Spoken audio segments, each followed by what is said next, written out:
الرحمن الرحیم نحمده ونصلی علی رسوله الکریم اما بعد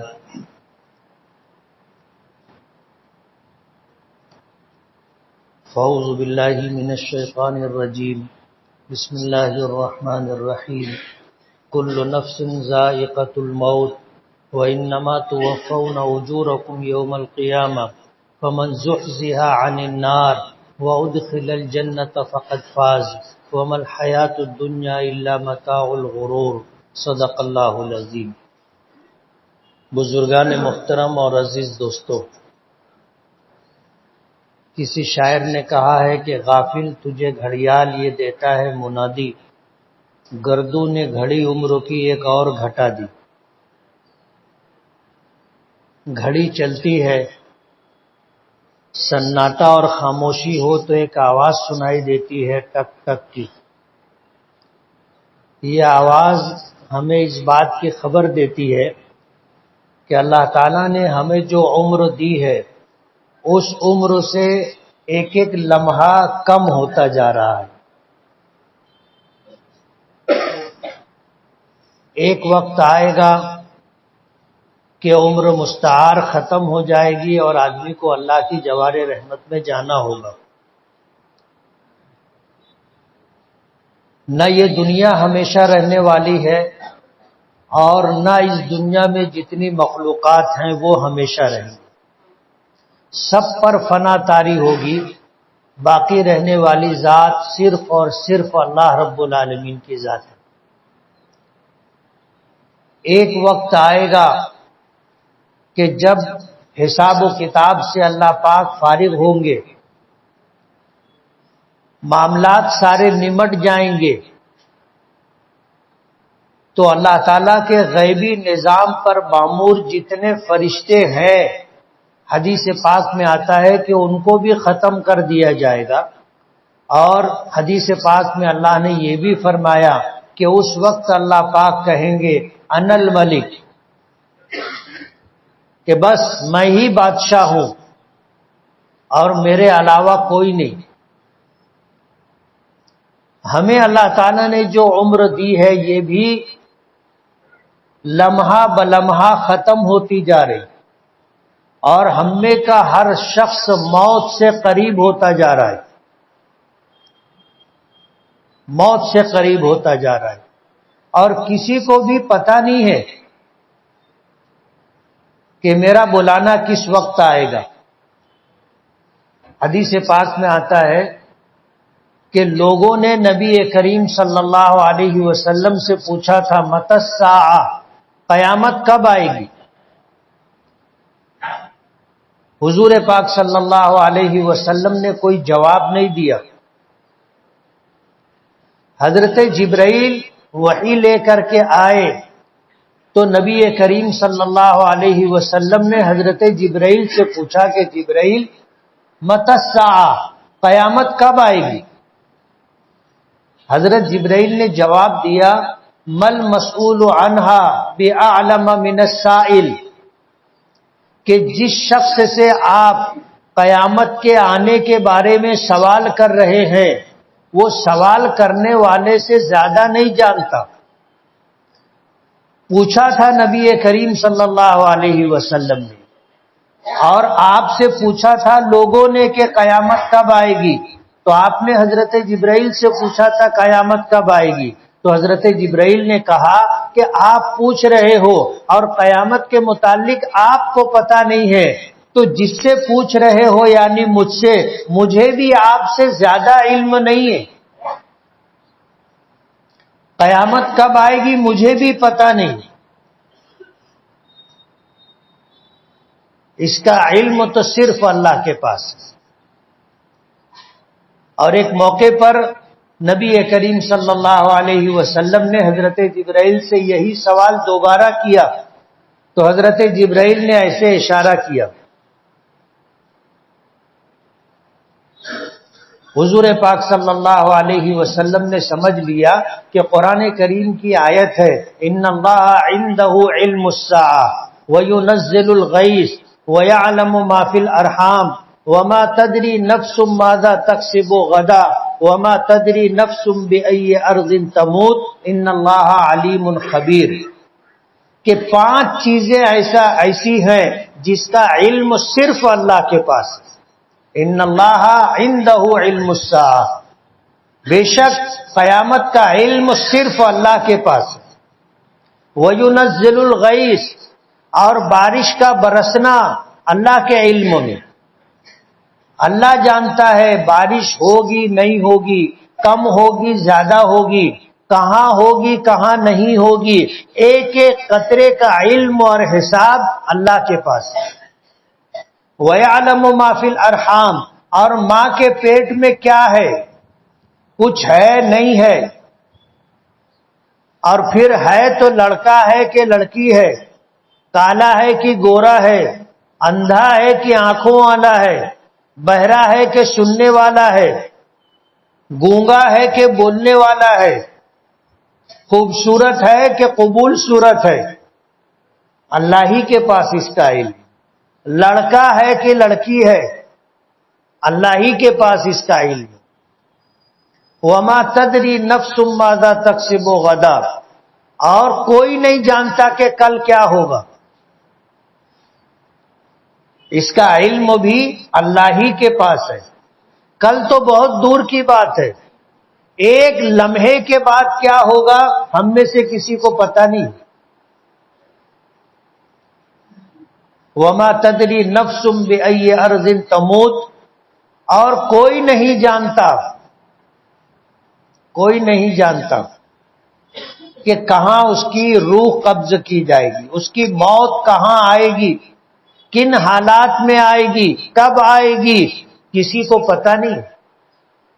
یہ 5 چیزیں ہیں، قیامت کا آنا، بارش کا نازل ہونا، ماں کے پیٹ میں کیا ہے اس سے باخبر ہونا، کل کیا ہوگا اس سے واقف ہونا، اور کہاں پر مرے گا اس جگہ کا علم ہونا۔ یہ 5 علم اللہ ہی کے پاس ہے، اللہ نے یہ علم کسی کو نہیں دیا۔ لیکن یہ بات طے ہے کہ قیامت آئے گی، یہ طے ہے۔ اللہ پاک کا ارشاد ہے کل من علیہا فان ویبقى وجہ ربک ذو الجلال والاکرام، قیامت تو آئے گی۔ نبی کریم صلی اللہ علیہ وسلم سے پوچھا گیا تھا قیامت کب آئے گی، تو آپ نے یہ نہیں بتایا کہ قیامت کب آئے گی، لیکن یہ بتایا کہ کیسے حالات آئیں گے کہ اس کے بعد قیامت آئے گی، جسے علامات قیامت کہتے ہیں۔ قیامت آنے کی علامتیں، وہ حالات نبی کریم صلی اللہ علیہ وسلم نے بتائے۔ علامات قیامت، آج دسمبر کا مہینہ ہے، غالباً 28 تاریخ ہے، 27 تاریخ ہے، عیسائی سال ختم ہو رہا ہے۔ 1 جنوری سے عیسائی نیا سال شروع ہوگا، اور عیسائی لوگ اس دن کو خوشیاں مناتے، ناچ گانا، شراب و کباب، آوارگی، فحاشی، یہ سب کچھ کرتے ہیں وہ، اور یہ ان کی تہذیب اور کلچر کا ایک حصہ ہے۔ ان کے یہاں شراب پینا کوئی معیوب بات نہیں ہے، ان کے یہاں ناچنا کوئی معیوب بات نہیں ہے۔ جو جتنا اچھا ناچے گا، جتنا اچھا گائے گا، ان کے یہاں اس کو اتنی عزت ملتی ہے۔ بے حیائی، کم سے کم کپڑے پہننا ان کی تہذیب کا ایک حصہ ہے، کہ مرد زیادہ سے زیادہ کپڑا پہنتا ہے، عورتیں کم سے کم کپڑا پہنتی، یہ ان کی تہذیب اور کلچر کا ایک حصہ ہے۔ اور عیسائیوں کی طرح نیا سال آتا ہے تو ہمارے مسلم نوجوان بھی رات 12 بجتے ہی پٹاخے بازی شروع کر دیتے۔ چند دنوں میں آپ سنو گے آواز ادھر ادھر سے پٹاخے بازی کی آئے گی۔ مالیگاؤں سے بہت سارے لوگ نیو ایئر پروگرام کے لیے مالیگاؤں سے بمبئی اور پونا بھی جاتے، اور عیسائیوں کے جو پروگرام ہوتے ہیں ان پروگراموں میں شریک ہوتے۔ زناکاری ہے، عیاشی ہے، فحاشی ہے۔ عیسائیوں کے یہاں 1 دسمبر ختم ہوتے ہی رات 12 بجے 1 جنوری کا آغاز ہوتا ہے، یہ سب کچھ شروع ہو جاتا ہے۔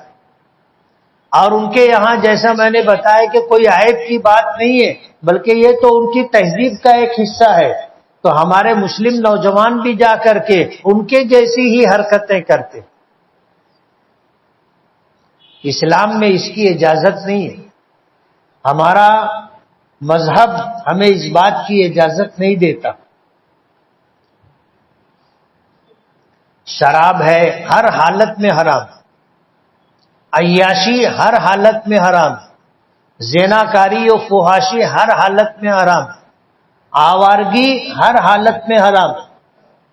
خوشی کا موقع ہو، غمی کا موقع ہو، ہمیں احکامات دیے گئے کہ خوشی کے موقع پر ہم خوشی منائیں، لیکن اس کی ایک حد ہے۔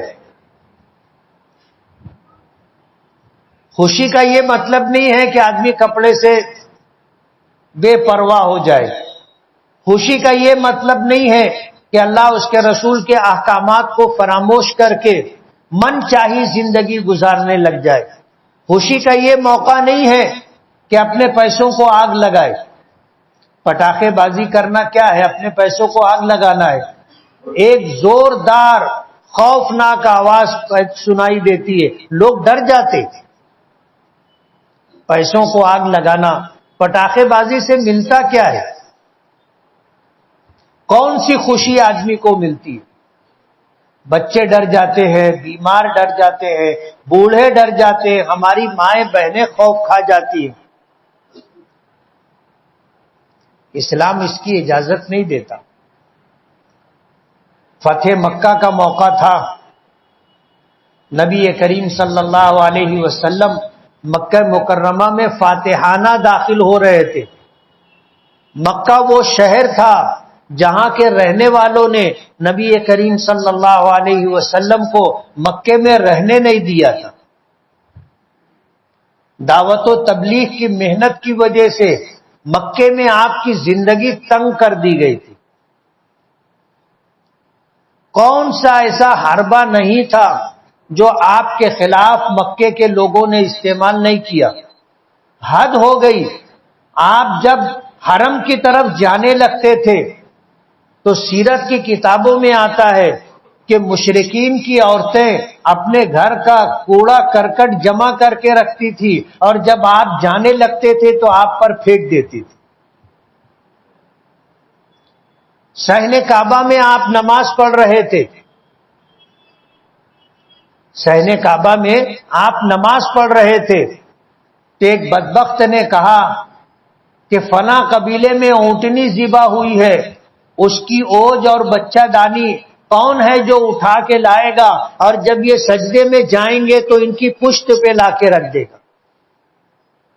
ایک بدبخت تو اٹھا گیا اور اونٹنی کی اوج اور الاد لے کر کے آیا، اور جب ہمارے آقا صحن کعبہ میں سجدے میں گئے تو لا کر آپ کی پشت مبارک پر وہ غلاظت کا ڈھیر رکھ دیا۔ بوجھ اتنا تھا کہ آپ سجدے سے سر نہیں اٹھا سکے۔ حضرت عبداللہ ابن مسعود رضی اللہ تعالی عنہ دیکھ رہے تھے، لیکن مجبور اتنے تھے کہ کچھ کر نہیں سکتے تھے۔ روتے ہوئے گھر گئے، حضرت فاطمہ رضی اللہ تعالی عنہا سامنے آئی تو ان کو بتایا کہ ایسے حالات ہیں۔ حضرت فاطمہ روتے ہوئے آئی اور آ کر آپ کی پشت مبارک سے غلاظت کے اس ڈھیر کو ایسے دھکا دے کر کے نیچے گرایا۔ مکے کے لوگوں نے یہاں تک کیا، حد کر دی کہ آپ کو قتل کرنے کی سازش کی گئی۔ دار الندوہ میں جمع ہو کر کے تمام قبیلے کے سرداروں کو بلایا اور مشورہ کیا کہ کیا کرنا چاہیے۔ ہم نے تو سب حربہ استعمال کر لیا، اور ان کو روکنے کے لیے ہر تدبیر اختیار کر لی، لیکن یہ دعوت و تبلیغ سے رک نہیں رہے۔ ابلیس بھی ایک بوڑھے آدمی کی شکل میں جا کر کے مجلس میں شریک تھا۔ لوگوں نے کہا، مشورہ دیا کہ ان کو شہر بدر کر دینا چاہیے، اپنے شہر سے نکال دینا چاہیے، یہاں سے تو یہ بات ختم ہو جائے گی۔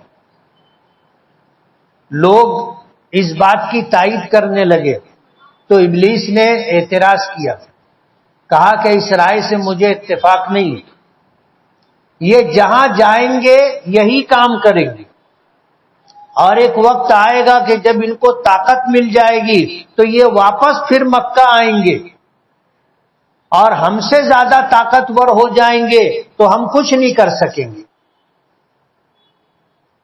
اس لیے مجھے اس رائے سے اتفاق نہیں۔ کسی نے کہا کہ ان کو ہمیشہ کے لیے قید کر دیا جائے۔ لوگوں نے کہا کہ ہاں یہ بات سمجھ میں آتی ہے۔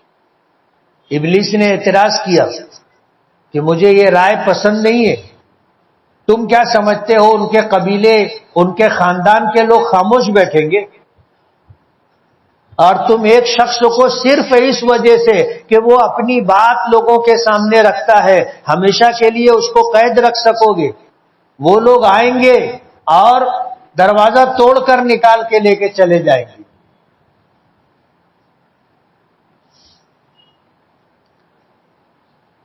تو لوگوں نے پھر ابلیس سے ہی پوچھنا شروع کیا کہ جب تم کو پہلی رائے پسند نہیں ہے، دوسری رائے سے اتفاق نہیں ہے، تو کرنا کیا چاہیے؟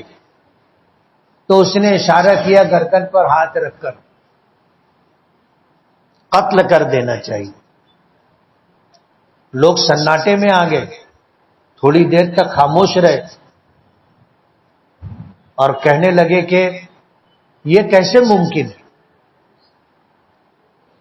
یہ ممکن نہیں ہے، اگر ہم ان کو قتل کریں گے تو دیت اور قصاص میں ہم کو قتل کر دیا جائے گا۔ تو ابلیس نے کہا کہ ہر قبیلے سے ایک ایک آدمی لیا جائے اور ایک جماعت تیار کی جائے، اور یہ جماعت ایک ساتھ حملہ کر کے ان کو قتل کر دے، تو ان کے قبیلے کے لوگوں میں، خاندان والوں میں اتنی طاقت نہیں ہوگی کہ وہ سارے قبیلوں سے جنگ کریں، مجبور ہو جائیں گے۔ ہم راستہ یہ طے کریں گے کہ اگر قتل کیا گیا ہے تو دیت لے کر کے معاملہ ختم کر دیا جائے، اور دیت میں 100 اونٹنی دینا ہے تو ہم سب مل کر کے 100 اونٹنی دے دیں گے، قصہ ختم ہو جائے گا۔ لوگوں نے کہا کہ ہاں ایسا ہو سکتا ہے، اور پھر ہر قبیلے سے نوجوانوں کو لے کر کے ایک ٹیم تیار کی گئی، جس نے نبی کریم صلی اللہ علیہ وسلم کے گھر کو گھیرا اور قتل کرنے کے ارادے سے جمع تھے۔ حضور پاک صلی اللہ علیہ وسلم کو من جانب اللہ خبر دی گئی، حضرت جبرائیل نے آ کر کے بتایا کہ مکے کے لوگ آپ کو قتل کرنے کے لیے آپ کے در دولت کو گھیرے ہوئے ہیں۔ حضور پاک صلی اللہ علیہ وسلم نے حضرت جبرائیل کو اپنی جگہ اپنے بستر پر لٹایا، اور آپ اللہ کا نام لے کر کے نکلے۔ حدیث پاک میں آتا ہے کہ چوکھٹ پر دروازے پر آئے، زمین سے ایک مٹھی مٹی اٹھائی اور شاہت الوجوہ کہہ کر کے پھینکا، تو یہ مٹی سب کی آنکھوں میں چلی گئی جو آپ کے گھر کو گھیر کر کے کھڑے تھے۔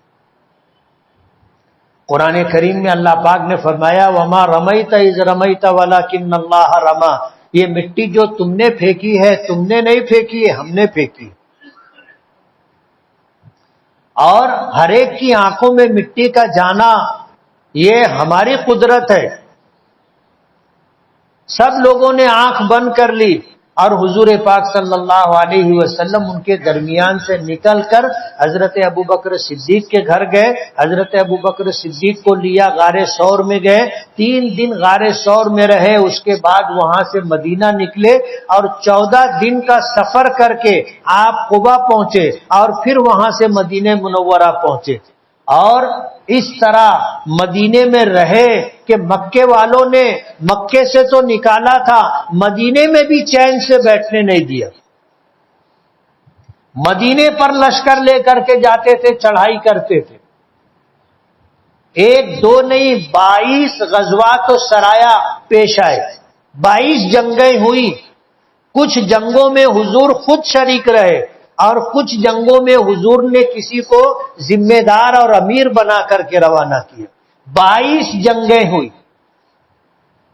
اس کے بعد ایک وقت آیا کہ اللہ نے مکہ مکرمہ پر فتح عطا فرمائی. حضور مکے میں فاتحانہ داخل ہو رہے تھے, آپ کی پیشانی اونٹنی پر بیٹھے ہوئے تھے, اتنی جھکی ہوئی تھی کہ اونٹنی کے پالان سے لگی ہوئی تھی. حضرت اسامہ ابن زید آپ کے ساتھ اونٹنی پر سوار تھے, اچھلنے لگے خوشی کی وجہ سے. تو حضور نے فرمایا علیک یا اسامہ, اسامہ حرکت بند کرو. میری شریعت میں خوشی کے موقع پہ ناچنا جائز نہیں ہے, حرام ہے. غمی کے موقع پر رونا, چلا کر کے رونا, نوحہ اور ماتم کرنا حرام ہے. ہمارے لیے خوشی کی بھی ایک حد ہے اور غم منانے کی بھی ایک حد ہے. ہم خوشی میں بھی آپے سے باہر نہیں ہو سکتے, اور غم کا غم پیش آیا تو ہم یہ نہیں کر سکتے کہ اپنے کپڑے پھاڑے, مٹی اٹھا کر سر پر ڈالے, سینہ کوٹے, چہرہ پیٹے. اس کی ہمیں اجازت نہیں. رونا فطری بات ہے, رونا فطری بات ہے, لیکن چلا کر کے رونا, بول بول کر کے رونا, اس کی اسلام اجازت نہیں دیتا. سال ختم ہو رہا ہے, یہ کوئی خوشی کا موقع نہیں ہے, بلکہ اللہ نے جو ہمیں عمر دی تھی اس میں سے 1 سال اور کم ہو رہا ہے. ہم اور موت کے قریب پہنچ رہے. اس موقع پر ہمیں کیا کرنا چاہیے؟ اللہ والے تو روزانہ اپنا محاسبہ کرتے ہیں کہ صبح سے میں اٹھا تھا, رات سونے تک میں نے کیا کیا, کتنی نیکیاں کی, جانے انجانے میں مجھ سے کتنی کوتاہیاں اور گناہ ہو گئے. اللہ والے روزانہ سونے سے پہلے اپنا محاسبہ کرتے ہیں کہ صبح سے لے کر کے آج تک اور سونے تک ہم نے کیا کیا, اچھا یا برا عمل, اس کا حساب کرتے اور پھر توبہ کر کے استغفار کر کے اللہ سے معافی تلافی کر کے سوتے. پتہ نہیں صبح دیکھنا نصیب ہوگا کہ نہیں ہوگا. اگر ہم روزانہ اپنا محاسبہ نہیں کر سکتے تو کم سے کم سال میں 1 مرتبہ تو اپنا محاسبہ ہو کہ سال بھر میں ہم نے کیا پایا, کیا کھویا, سال بھر میں ہم نے کیا کیا, کتنا نمازوں کا ہم نے اہتمام کیا, نیکیوں کا کتنا اہتمام کیا, گناہوں سے بچنے کی کتنی کوشش کی, اور گناہ ہو جانے کے بعد ہم نے کیا اللہ سے سچی پکی توبہ کی. سال میں 1 مرتبہ تو آدمی کو اپنا محاسبہ کر لینا چاہیے. جائے کہ سال ختم ہوتے ہی پٹاخے بازی ہو, ناچ گانا ہو, شراب و کباب کی مجلسیں ہوں, محفلیں ہوں, زنا اور عیاشی کی جائے. اسلام ان چیزوں کی اجازت نہیں دیتا. ہم مسلمان ہیں, ہمیں اس بات کا یقین ہے کہ مرنا ہے, اور مرنے کے ساتھ قبر میں جانا ہے, وہاں کے حالات کا سامنا کرنا ہے. ہمارا ایمان ہے کہ قبر کا عذاب برحق ہے, اس سے بچنے کی تدبیریں ہم کو اختیار کرنا ہے. ہمیں اس بات کا یقین ہے, اس پر ہمارا ایمان ہے کہ پھر ہمیں زندہ کیا جائے گا، اللہ کی بارگاہ میں پیشی ہوگی، اور جب اللہ کی بارگاہ میں پیشی ہوگی تو اپنے زندگی بھر کے اعمال کا حساب و کتاب دینا ہے، زندگی بھر کے اعمال کا، کہ ہم نے کتنی نیکیاں کی، ہم نے کتنے گناہ کیے۔ یہ تو اللہ کا بے پناہ کرم اور احسان ہے کہ اللہ تعالیٰ نے ضابطہ یہ نہیں بنایا کہ 100% نیکیاں لے کر کے آؤ گے تو جنت میں جاؤ گے۔ اللہ نے یہ ضابطہ نہیں بنایا، اللہ نے ضابطہ یہ بنایا کہ اگر 51% نیکی بھی لے کر کے آؤ گے تو انشاءاللہ جنت میں جاؤ گے۔ ایمان شرط ہے۔ آتا ہے نا حدیث پاک میں کہ نیکی اور بدی تولی جائے گی۔ جب بندہ اللہ کی بارگاہ میں پیش ہوگا تو اس کے نامے اعمال لائے جائیں گے، اس کی نیکیاں، اس کے گناہ لائے جائیں گے، اور ترازو ہوگا، ایک پلڑے میں اس کی نیکیاں، دوسرے پلڑے میں اس کے گناہ رکھ دیے جائیں گے، اور اللہ اپنی دست قدرت سے اٹھائے گا تو ترازو میں جو پلڑا جھکے گا اس کے لیے ویسا فیصلہ ہوگا۔ یہ تو اللہ کا کرم ہے کہ اللہ نے ہم کو 100% نیکیاں لے کر کے آؤ گے تو جنت میں جاؤ گے، یہ ضابطہ نہیں دیا۔ اگر یہ ضابطہ دے دیا گیا ہوتا تو شاید ہم میں سے کوئی بھی جنت میں نہیں جا سکتا۔ اسی لیے کہ نبی کریم صلی اللہ علیہ وسلم نے فرمایا کلکم خطاؤن، تم سب خطاوار ہو، تم سب خطاوار ہو۔ انسانوں سے گناہوں کا صادر ہو جانا یہ اس کی زندگی کا ایک حصہ ہے۔ نفس اور شیطان برائیوں کی طرف لے جانے کے لیے لگے ہوئے ہیں۔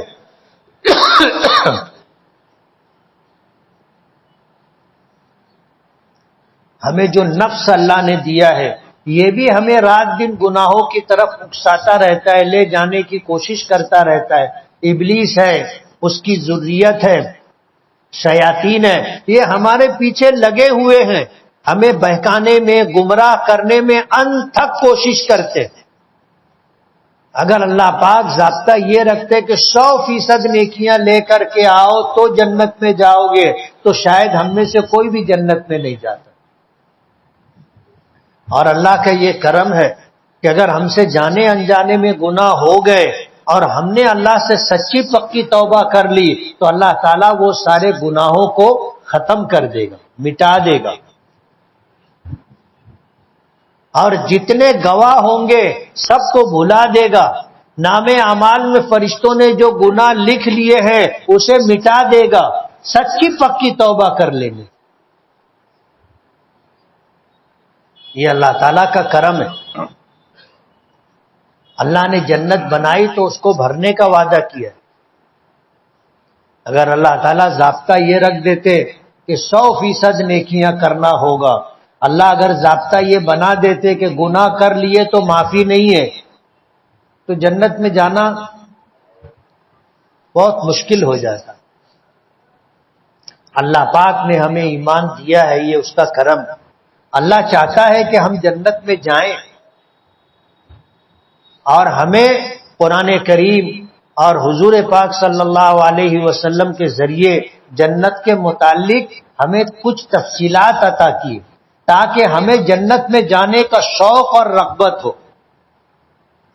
یہ اللہ کا کرم ہے کہ اللہ نے یہ ساری چیزیں، ایسا ماحول ہمیں عطا کیا شریعت کا جس کو دیکھ سمجھ کر کے آدمی اپنی آخرت بنانے کی فکر کرے۔ تو یہ سال گزر رہا ہے، ہماری زندگی کا ایک سال اور کم ہو گیا۔ ہمیں محاسبہ کرنا ہے کہ یہ سال ہمارا کیسا گزرا، ہم نے کتنے گناہ کیے اور کتنی معافی مانگی، ہم نے کتنی نیکیاں کی اور ان نیکیوں کو باقی رکھنے کے لیے ہم نے کیا کوشش کی۔ ہمیں اپنا محاسبہ کرنا ہے۔ اللہ والے تو روزانہ اپنے 24 گھنٹے کا محاسبہ کرتے، کم سے کم ہم سال میں ایک مرتبہ تو اپنا محاسبہ کریں اور یہ دیکھیں کہ سال میں ہم نے کیا کیا، کیا پایا، کیا کھویا، اس بات کی کوشش کریں۔ اللہ تعالی ہمیں شریعت پر عمل کرنے والا بنائے، اللہ اس کے رسول کے احکامات کی تابع داری نصیب فرمائے، اللہ تعالیٰ گناہوں سے بچنے پر ہماری مدد فرمائے، اور جانے انجانے میں گناہ ہو جائے تو اللہ ہمیں سچی پکی توبہ کی توفیق عطا فرمائے۔ اس ہفتہ جامعۃ الصالحات کا چندہ ہے، لڑکیوں کی دینی مکمل تعلیم کی پہلی دینی درسگاہ جو ہمارے بزرگوں نے قائم کی تھی، حضرت مولانا محمد عثمان صاحب، حضرت مولانا محمد الیاس صاحب، حضرت مولانا عبد الحق صاحب، حضرت مولانا عبد القادر صاحب، اللہ ان کی قبروں کو نور سے بھر دے۔ جامعۃ الصالحات قائم کیا الحمدللہ، اور مہاراشٹر ہی نہیں، ہندوستان ہی نہیں، دنیا بھر سے ہماری بچیاں پڑھنے کے لیے آتی، اور 6000 سے زائد عالمات اور حافظات اس ادارے سے فارغ ہو کر کے نکلی اور اپنے اپنے علاقوں میں الحمدللہ مدارس قائم کر کے لڑکیوں کی دینی تعلیم کا نظم کر رہی ہے۔ یہ وہ صدقہ جاریہ ہے جو ان ہمارے بزرگ اور اکابرین علماء کرام کا حصہ ہے، اور اللہ کا بہت بڑا کرم ہے۔ ہمارا شہر اگر دیکھو گے تو ایک حد تک خود کفیل ہے۔ ہمارے یہاں مدرسے کے ذمہ داروں کو بیرون شہر چندے کے لیے بہت کم جانا پڑتا ہے۔ مالیگاؤں کے لوگ اپنے شہر کے مدارس کی دینی ضرورت پوری کرتے ہیں، اپنی جائز اور حلال کمائی کا ایک بڑا حصہ الحمدللہ مسجدوں کی تعمیر میں، مدرسوں کی تعمیر میں، مدرسوں میں دینی تعلیم حاصل کرنے والے بچوں کے قیام پر، طعام پر، دیگر ضروریات پر خرچ کرتے، اور یہ خرچ کرتے ہیں اللہ ان کو دیتا ہے۔